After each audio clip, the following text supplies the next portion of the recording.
Weather message. For the following county, Crawford, Pennsylvania. Winter storm warning in effect from 7 p.m. Sunday to 1 a.m. Eastern Standard Time Tuesday. What? Heavy snow expected. Snow accumulations of 8 to 10 inches through Monday morning.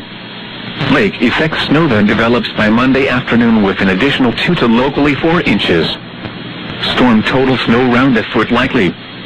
Where? Crawford County. When? From 7 p.m. Sunday to 1 a.m. Eastern Standard Time Tuesday.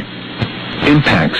Travel could be very difficult. The hazardous conditions could impact the morning or evening commute. Additional details. The period of heaviest snow looks to occur between 9 p.m. Sunday night through 9 a.m. Monday morning. Lake effect snow then develops by the afternoon with additional accumulations.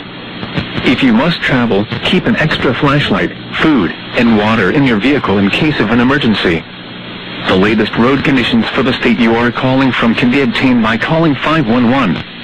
The Pennsylvania Department of Transportation and Pennsylvania Turnpike Commission strongly encourage motorists to heed all travel restrictions and delay unnecessary travel. Visit www.511pa.com for the latest travel, roadway, and traffic conditions.